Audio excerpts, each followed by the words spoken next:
गया है, क्या कहेंगे इस हाउस अरेस्ट को लेकर के? देखिए, जिस तरह से आज हमारे पार्टी के प्रमुख माननीय अखिलेश यादव जी ने एक डेलीगेशन बना करके समाजवादी पार्टी की तरफ से बरेली भेजने का एक निर्णय लिया था, लेकिन पुलिस प्रशासन और सरकार की तरफ से वहाँ पाबंदी लगा दी गई और हमारी डेलीगेशन को रोकने के लिए आदेश जारी कर दिया गया। हवाला 163 का दिया गया है कि वहाँ पर 163 लगी हुई है, इसलिए वहाँ बाहरी व्यक्ति या किसी राजनीतिक प्रतिनिधिमंडल को नहीं भेजने का फैसला लिया गया है। लेकिन हम चाहते हैं कि वहाँ पर अगर सब मंशा पुलिस प्रशासन और शासन की ठीक है तो वहाँ रोकने से क्यों रोका जा रहा है, जाने से क्यों रोका जा रहा है? हमें वहाँ जाने दिया जाए। हम वहाँ पर जो चाहते हैं हालात को समझने के लिए, जो वहाँ के लोग हैं इस समय दुख की घड़ी में जिनके ऊपर लगातार पीड़ित प्रताड़ना की जा रही है, पीड़ित परिवारों उनसे मिलकर के एक रिपोर्ट बनाना चाहते हैं और माननीय अखिलेश यादव जी को सौंप करके आगे उनको इंसाफ दिलाने के लिए कदम बढ़ाना चाहते हैं। मौलाना तौकीर रजा पर आरोप लग रहे हैं लगातार, क्या कहेंगे, क्या मानते हैं इन आरोपों को लेकर के?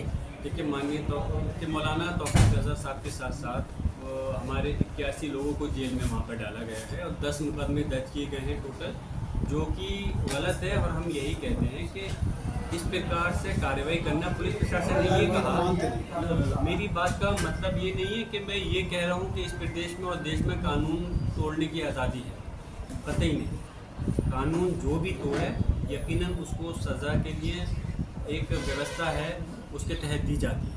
लेकिन मेरा सवाल पुलिस प्रशासन से ये है कि जब वहाँ पर लोग एक मेमोरेंडम की शक्ल में अपनी दुख, अपनी पीड़ा को माननीय राष्ट्रपति जी को जिलाधिकारी के द्वारा सौंपना चाहते थे तो उनको ले लिया जाता, लेकिन ये आरोप लगाया है कि वहाँ के लोगों ने पत्थर चलाए, गोली चलाई और पुलिस अधिकारियों के असले छीनने का प्रयास किया। अगर ऐसा कुछ किया है तो मैंने कहा कि वहाँ अभी तक कोई फ़ोटो वीडियो वहाँ की पुलिस प्रशासन ने क्यों वायरल नहीं किया? अगर वहाँ पर कोई चीज़ सामने हमारे आती, उन्होंने किया है तो यकीनन गलत किया था, उनको कार्रवाई होती। लेकिन जब ऐसा कोई अभी तक हमारे सामने नहीं आया है तो हम तो बस मकसद यही है कि वहाँ जा कर के लोगों की पीड़ा सुन करके उनको इंसाफ नहीं, जैसे आज आपको रोका गया है, शासन प्रशासन का आरोप है कि साहब डेलीगेशन जाएगा तो कुछ भी हो सकता है वहाँ। क्यों होगा? जब सरकार की मंशा साफ है, पुलिस प्रशासन की नीयत सही है, तो डेलीगेशन के जाने से माहौल क्यों ख़राब हो? डेलीगेशन तो वहाँ पर जाकर के सिर्फ माहौल ख़राब करने के लिए नहीं, बल्कि माहौल को संभालने के लिए और लोगों से बात करने के लिए जा रहा था। डेलीगेशन का मकसद वहाँ पे कोई सभा करना नहीं था, कोई लोगों को भड़काना नहीं था। हम सिर्फ वहाँ जाकर लोगों की बात सुनना चाहते हैं और लोगों की बात को एक पेपर की शक्ल में माननीय अखिलेश यादव जी तक पहुँचाना चाहते हैं। जैसे अब आज आपको रोका गया है तो अब आप जाने का प्रयास करेंगे, फिर जाएंगे? देखिए, मैं उस जगह बैठा हूँ जहाँ मेरी जनता ने ये संभल लोकसभा क्षेत्र की पहुँचाया है, जहाँ कानून बनता है। मैं कानून को तोड़ने वाले व्यक्तियों में से नहीं हूँ। मैं यकीनन कानून के उससे ही चलना चाहता हूँ। 163 लगी है, मैंने उन लोगों से मांग की है, अधिकारियों से कहा है कि आप अपने वरिष्ठ अधिकारियों से बात करके मुझे अकेले कोई अनुमति दिलवा दें। अगर प्रतिनिधिमंडल से अगर आपको कोई दिक्कत है, अगर मुझे परमिशन मिलती है तो मैं ज़रूर जाऊंगा।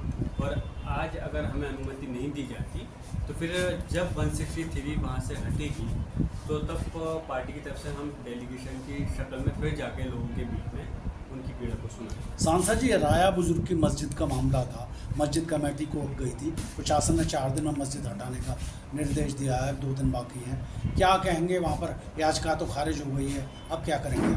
हम तो ये कहते हैं कि पुलिस प्रशासन जो इस काम के अंदर लग करके अपना समय व्यर्थ कर रहा है कि ख़ास तौर से एक धर्म विशेष मुस्लिम समाज के लोगों को टारगेट करके उनके धार्मिक स्थलों को निशाना बनाने की जो कोशिश की जा रही है वो गलत है। पुलिस प्रशासन से मैं तो यही कहूँगा कि अपना जो उनका मेन मकसद है, लोगों को इंसाफ दिलाना, उनकी रक्षा करना, शांति व्यवस्था कायम रखना, उस चीज़ को वो करें ना। ये मामला तो सरकारी ज़मीन पर कब्जे का था सांसद जी। अब आप मुझे ये बताइए, सरकारी जगह पर अगर कब्जा है, क्या सरकारी जगह पर कब्जा सिर्फ वही है? कितनी ऐसी सारी जगह हैं जो अधिकारियों के सामने सब लिखा है, लगातार उनके सामने कब्जे पर लोग काबिज हैं और लोग क्यों नहीं हटाएगा? और ऐसे लोग जो हैं किस पार्टी से ताल्लुक़ रखते हैं लोग सब जानते हैं, लेकिन सिर्फ इस टाइम टारगेट मुसलमानों को, समाजवादी पार्टी के कार्यकर्ताओं को टारगेट करने का प्रयास किया जा रहा है। गलत है। सरकार होती है तो सरकार का मकसद सबको वो साथ करके चलना चाहिए, सबको इंसाफ और हक मिलना चाहिए। और जिस तरह से वहाँ टारगेट किया जा रहा, न्यायपालिका का सहारा लिया है हम लोगों ने, वहाँ से अगर हमें इंसाफ देखते हैं, अगर नहीं होगा तो आगे दूसरी कोर्ट में जाने का फिर निर्णय लेंगे। सांसद जी, बरेली में हाफ एनकाउंटर भी हो रहे हैं, उसको लेकर आप क्या करेंगे? हाफ एनकाउंटर हो या फुल एनकाउंटर हो, एनकाउंटर की परिभाषा नहीं बदलनी चाहिए, बस मैं यही कहूँगा। एनकाउंटर का मकसद जो है कि जिस कैटेगरी में एनकाउंटर होता है, मुठभेड़ वो असल हो तो तब तो समझ में आता है, लेकिन अगर गलत तरह से एनकाउंटर किया जाता है, उसकी परिभाषा ही बदल दी जाती है, तो मैं उसके खिलाफ हूँ। वहाँ के लोगों को जिस तरह से पाँव में गोली मार करके अरेस्ट किया गया, मैं उसकी मुखालिफ हूँ। सांसद जी, लवे आइला मोहम्मद को लेकर आप क्या कहेंगे? आइला मोहम्मद में मैं आपसे ही सवाल करता हूँ अपने मीडिया के लोगों से, किसी से मोहब्बत करने पर कौन सी धारा लगती है हमारे देश के कानून के अंदर? चाहे पुराना लॉ उठा लिए, जब 2023 हमारा BNS उठा लिए, मेरी तो समझ नहीं आता कोई ऐसा सेक्शन नहीं लगता मोहब्बत करने से। और मैं अपनी मज़हब इस्लाम से ताल्लुक़ रखता हूँ, तो यकीनन मैं हमारे जो आप सल्लल्लाहु अलैहि वसल्लम हैं, या अल्लाह सबसे मोहब्बत करते हैं। और जो भी व्यक्ति किसी मज़हब से ताल्लुक़ रखता है, सब अपने अपने महापुरुषों से मोहब्बत करते हैं, कोई गलत नहीं है। और हम मोहब्बत तो अपने देश से भी करते हैं। अगर मैं कहूँ कि आई लव इंडिया, तो क्या मेरे पर कोई सेक्शन लगेगी? मुझे बताएं, मेरी तो समझ में नहीं आता। अगर मेरा मकसद है कि I love UP, I love Sambhal, तो इसमें कौन सा सेक्शन है? कोई मतलब नहीं, ये सिर्फ वो गलत रंग दिया जा रहा है।